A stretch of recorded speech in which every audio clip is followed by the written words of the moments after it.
Hi, my name is Emily Horn, and I'm presenting this continuing education presentation on maintaining confidentiality when dealing with the media and the press with professional sports and some large D1 schools.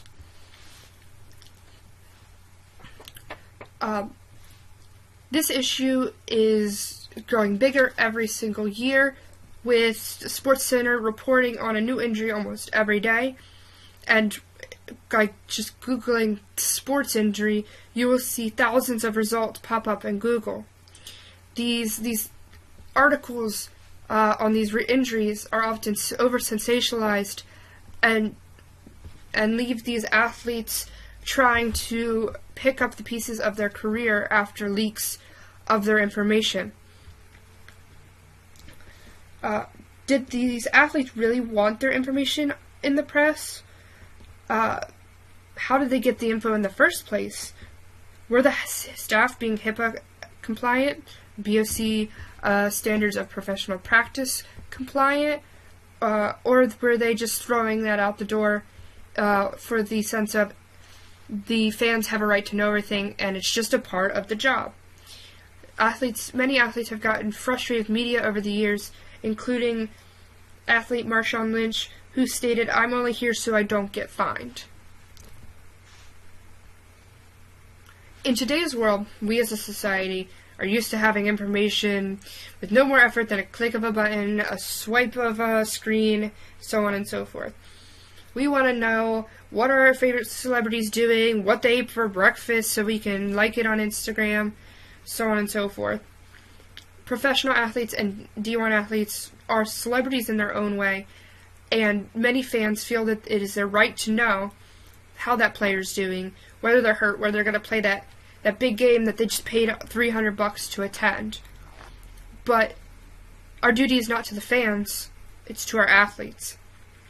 The NFL has implemented one strategy to increase confidentiality, and that's media medical attendance, meaning that as an athlete gets hurt, you are able to get them off the field and into this tent so that the evaluation can be conducted in a private manner and the confidentiality is maintained. But what happens after the game, during a press conference, or in the days to come? Injuries are a part of their job. Confidentiality is a part of ours, and we can't forget about it, no matter when it is after the injury has occurred. Some questions to think about as we move along. Are you prepared to deal with the press and the media in your everyday practice? Are you doing everything in your power to respect the rights of your athletes? And are your athletes even aware of their rights to begin with?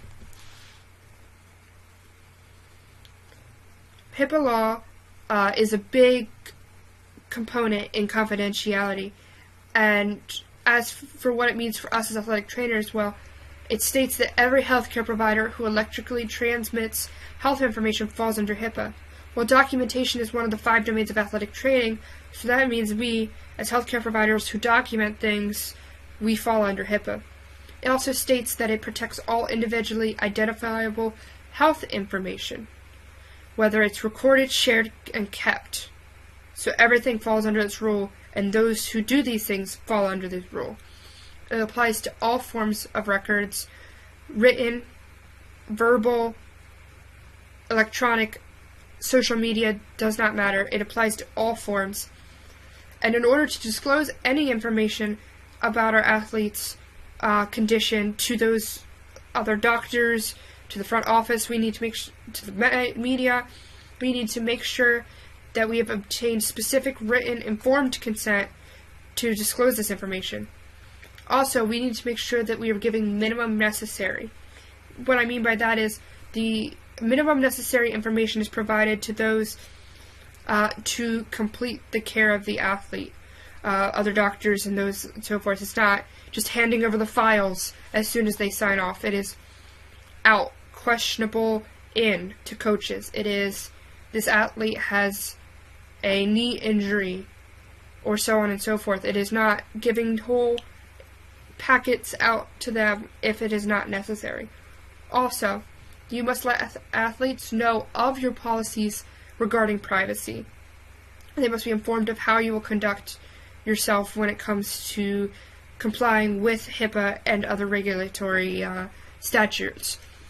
There are some major consequences if found in violation or non-compliance with HIPAA law. The civil penalties include that if you did not know and there was no foreseeable way and you did everything in your power, risk analysis, things like that, to lower your chance of non-compliance, that's $100 to $50,000 per violation, with up to $1.5 million per year. And there's reasonable cause, so you failed to do one of the things, but it was not a gross negligence, or there's only probable cause that you could have prevented this, $1,000 to $50,000 per violation, up to $1.5 million per year. If it's willful neglect corrected, which means it was gross, you completely disregarded the steps and statutes set through HIPAA law, but you correct these issues within 30 days, it's $10,000 to $50,000 per violation, up to $1.5 million per year. However, if you do not correct within these 30 days, it is $50,000 violation, up to $1.5 million per year. That does not even speak about losing licenses or things like that. If the HIPAA or the state deems this a criminal case, i.e. we give information with the intent to sell or gain money, which as healthcare providers I hope we never do, we could face up to $250,000 fine and 10 years in prison. Our first case here is Dustin Piodra. He injured his thumb while sliding headfirst into base during a game against the Yankees. The MRI showed that he had a tear of his UCL of his left thumb. Neither him nor the Red Sox organization mentioned his injury. However, the information was still leaked from somewhere, whether it be another doctor or someone who did not preview the information getting it. Fans were stating that he was brave to play through this injury. However, the athlete was unhappy, stating, "People shouldn't know if you're 100% or not. It is what it is, and it's my responsibility to perform well." Well, thinking about it, did he have a right to be upset? These are just one of the many examples out there, and this athlete is currently having a different injury, and just as much information is out there. Did he just feel resigned and say, I guess this is part of the job, I guess it's just what's going to happen?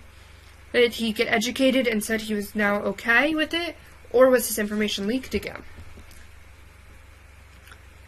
Speaking on the question of, do professional athletes have the same rights? Is it just a part of the job? Well, the U.S. Department of Health and Human Services was asked if health information related to professional athletes should qualify as an employment record and thus not be protected. The response was this: that this comment is suggesting that the records of professional athletes should be deemed employment records even when created or maintained by healthcare providers and a health plan. The department disagrees.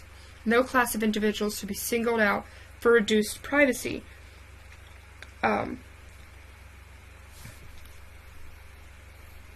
We must never operate under the mindset that pro athletes and big D1 college athletes have any less rights for them, or that it is part of the job.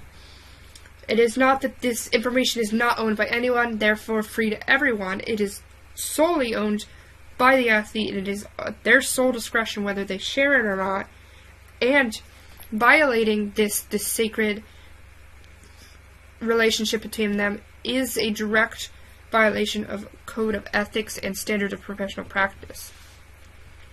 Speaking of BOC standards of professional practice, it has a very firm statute on privacy. 1.4 standard says, athletic trainer communicates effectively and truthfully with patients and other persons involved in the patient's program while maintaining privacy and confidentiality of the patient information in accordance with applicable law. This being that, yes, confidentiality is a big part of what the BSC stands for, and that applicable law means that only in the sense of keeping this information private would hinder a criminal investigation, would it be okay to share it without consent? Also, I want to share with you Statute 1.2 that protects the patient from undue harm and acts always in the patient's best interest and is an advocate for the patient's welfare, including taking appropriate action to protect patients from healthcare providers or athletic training students who are impaired or engaged in illegal or unethical practice. That's saying that patients are first. They come before us, they come before the press, they come before coaches. Whatever the patient wants is what we should try and give to them in the sense of confidentiality and what is in their best interests at heart. That's not saying throw them in when they're not ready. That's saying weigh the pros and the cons. What is the best for this athlete? I was saying how it was direct code of against the code of ethics. Well, that's the NAT code of ethics. The NAT code of ethics statute 1.3 says, members shall preserve the confidentiality of privileged information and shall not receive or otherwise publish in any form, including social media, such information to a third party not involved in the patient's care without a release unless required by law. I think this sounds really familiar. I bet it's because it's very similar to the BOC standard of professional practice. Well, let's see what the next one says. Members' duty to the patient is for the first concern, and therefore members are obligated to place the welfare and long-term well-being of their patient above other groups and their own self-interest, to provide competent care in all decisions and advocate for best medical interest and safety of their patient at all times, as delineated by professional statements and best practices. Wow, this one sounds really similar too. That must mean that these concepts are deeply ingrained into the profession of athletic training and something that we should keep close to our hearts at all times. Because if we violate these, we can be brought up via HIPAA and their regulatory systems, by the BOC and their regulatory systems, and by the NATA and their regulatory systems. Not only will you get that fine from the NATA, but you could lose your license, you could be suspended, never chance to practice again, you will lose your job, and you will lose your reputation. How can you make sure that you're doing everything in your power to maintain privacy and keep with the athlete's best interest? First of all, make sure your athletes are educated on those rights. It is not just part of their job. By educating them ahead of time before injury occurs, they can make an informed decision then, and that we're not scrambling later and second-guessing in a more serious situation. However, don't just hand them a bunch of paperwork without explaining to them what they're signing. How many times have you saw it at a doctor's office, a car dealership, some other place where they hand you this big stack of paper, they plop it down in front of you and they say, anywhere it asks for initials, I want you to sign, and I want you to return it to me as soon as possible. Did you actually read it? Or did you just kind of like skim through, flip some pages, sign where it said to, and hand it in, not really reading whether or not you're selling away a kidney or you're getting a new car? Well, the same could be said for paperwork and healthcare issues. They might just skim through and sign and not really be informed, and then angry later, and then they can do nothing about it, and then you're hurting them and their trust. Also, remember, some of your athletes might still be young. 17, 18 years old, even 21, 22-year-olds. This might be the first time that they're really doing major decisions on their own without the help of their parents or a professor or somebody who's close to them, and they might just go along with whatever's said, and if there's not someone there sitting there acting in their best interest, they could be taken advantage of. Also, make sure your athletes and teammates are aware of what they're saying and posting. While many athlete handbooks will discuss with your athletes how they should handle the media and who to direct questions to, these documents are also lengthy, 50, 60, 70 pages long, and these might be skimmed too. Just, oh yeah, I read it, sign off and hand it in and go to practice that day because you can't go to practice before you sign it, or whatever the rule is. You need to make sure that they're ready and be their advocate. And not just the athlete that's hurt, but their teammate also. If for some reason the athlete is there when the injury occurs, and they know something about it, make sure that they know that they're not to share it without the athlete's consent too, not on social media where anybody who follows them can see it and post on it, anything like that, or just talking in general. Some of these athletes are required to meet with the media sometimes as often as once a week. They need to know that they don't have to give the media any new information, and that if they change their mind, it's okay at any time if they wish to share it with the media, but it is not required. Steps to protect yourself and your athletes continued is, like I said earlier, always put your athlete first. NATA says it, the BOC says it, I say it, anyone else you ask says it. Your athlete is your first priority. Their best interests are your first priority. Injuries are physically taxing, but they're also mentally taxing. If their injury occurred at a large event, it could be recorded and played on SportsCenter 5 times a day while everyone talks about what they think happened. That can be very mentally taxing. They don't need us also sharing information and seeing us give out information that they didn't really want shared. They put our trust, or their trust, in us. That trust can be violated if they feel that we're just going to go tell everybody about all the information that they don't want shared. They want to work through it on their own. They don't want to be babied. They don't want to be taken for any less than they are, or think that they're never going to get better or back to where they were. Be careful to whom you speak. Just as your athletes and their teammates need to be careful to who they speak, you need to be careful. Most professional sports and large team colleges will have a media relations office or sports communication office. The names may vary. Interviews can and should be scheduled through them. If the media comes up and starts asking questions at you outside of these sanctioned interviews, you can direct them to the media relations office and state that only in these official interviews will you speak on the matter at all. Do not talk with athletes' teammates who may, even though they may have a vested interest, they might have been there when it happened and really dutifully concerned.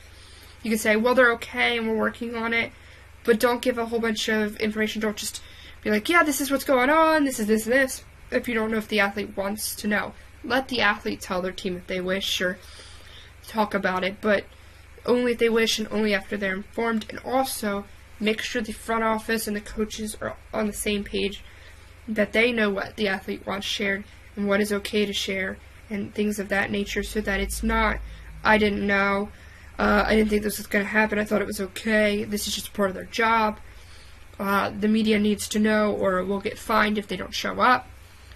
No, none of that. It's, you knew what was going to happen, this is how it's going to happen, so on and so forth.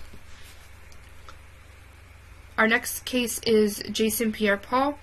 He is a football player, or was a football player for the New York Giants.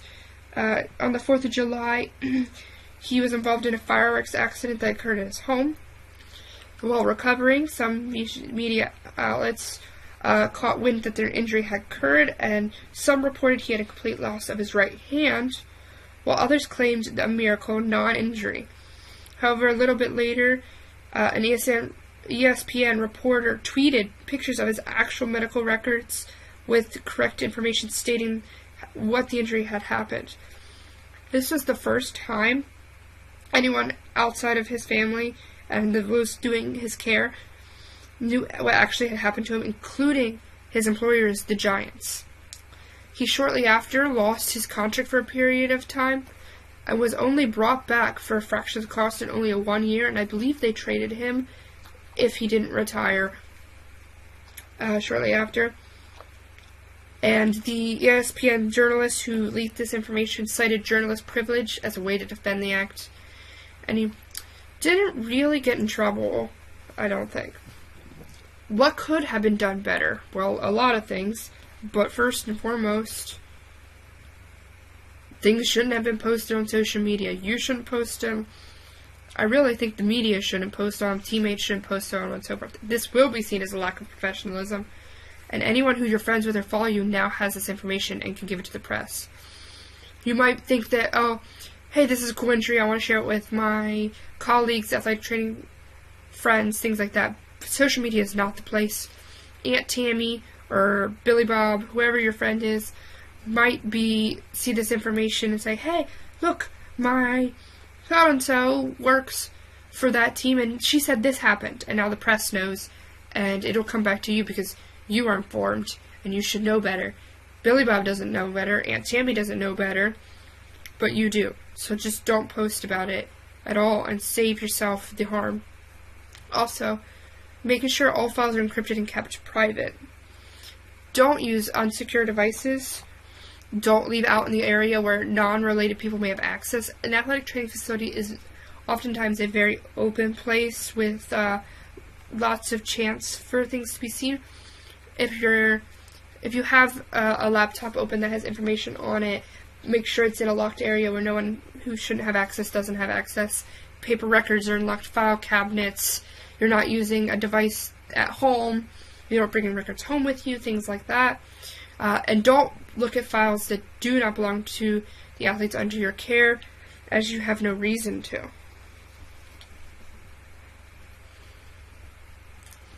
More steps is make sure your athletes have signed a consent form, a waiver, if you will, only after they're educated and aware that it's okay if they want to, and it's okay if they don't want to, and you have this waiver on file and ready to go in the case of emergency, so there's no guessing, like I said earlier.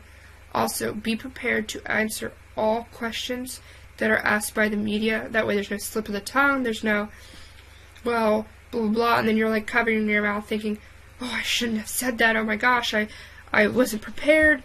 Well, be prepared. See the foreseeable, and make sure that it's not a problem even before it occurs. Well, what questions will the media ask? I don't know. Well, the first and foremost is, well, what is the injury? If the athlete does not want the specifics of this information disclosed, or you're not sure if they do, it is best to be vague as possible, stating something like, we are still evaluating this time, or it's an upper body injury, or we're giving them the utmost care.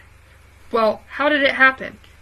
Well, the world of sports is not without injury, so at times it is to be expected that an injury will occur. Well, are they going to practice this week? Will they play this week? Will they going to play the big game? We'll see. We are taking it one day at a time. Will they be out? What is the timeline for this injury? Every injury and person heals differently, so the timeline will vary, and we're giving the care and take it one step at a time. Well, have you tried such and such a treatment? We are giving the athlete the utmost care and will continue to do so until he or she is no longer in our care. Well, how will this affect the team? Well, there are a lot of good players on this team, and I trust in the coaches to make the best decisions for this team moving forward. When in doubt what to say, I'm not at liberty to say. I'm not discussing that. We're giving the best care. When talking about how it affects the team, put it on that we are a united front, that the coaches are doing the best, we are doing the best. With the treatment, if they know the injury, they will look it up. They will try to see if there's a new treatment that's supposed to get them back in a week or something that somebody says, and they will ask you about it to see if it's being done, because then they can get a better timeline and answer the other questions you may have skirted around or given more vague answers to. Our third and last case is Tom Brady. Brady was working on drills, preparing for the Super Bowl, when a teammate's helmet gashed his hand and he got stitches. This was better managed by the staff. Both the athlete and the organization kept his injury quiet because it was in his best interest. However, you can do a Google search and hundreds of videos and articles will pop up with the media's take on what his injury is, whether he's faking it or it's huge and it's going to affect him for the rest of his life, and how the staff handled it. He wore a glove to maintain this confidentiality, which was a good idea that way. They couldn't zoom in on his hand and make their own speculations, and it allowed them utmost privacy. However, this is a great case of not so nice or bad reporters. Once they couldn't get the information to sell the injury story, they started moving towards political and touchy subjects about his fatherhood and his views on Trump, causing him to get angry and stormed out. And that was the headline next day. Tom Brady storms out of interview, not media pushes Tom Brady to the brink where he shouldn't have to talk, but we're going to say that it was his fault. However, his privacy was still maintained, which is the core issue here. In review, professional athletes do not check their rights at the door. So make sure that they know their rights, and once they know them, they must sign a waiver saying that is okay, that they consent, and only if they want to. When in doubt, don't speak. If you don't know if they've consent, then don't say anything at all. I don't know, I plead the fifth. Make sure the entire staff is on the same page, and refer to commonly asked questions that we just went over and how to answer, and stick to some variation of that. That way, that you can be sure that you're not accidentally giving away information you shouldn't. And remember, what is best for the player, not what is best for the organization, or the team, or yourself. What is best for the player that is injured. You don't want them to lose their contract, and the mentally taxing ideology that it is to have your face plastered on 6 different channels saying what they think your injury is. If you ever feel you're having trouble or you're feeling the pressure of the media, remember, press. Patient first, ready for all questions, ready for anything that might come ahead. Education, educating yourself and your athletes ahead of time so that it's not guesswork later. Signed consent, and security. Your files are where they should be. They're not out in the open. They're not on secured devices, and you are not talking in areas that aren't private in an instance that requires privacy. If you have any questions, you can contact me. Here are the sources I used in this presentation to gather more information on this topic. Thank you, and have a good day.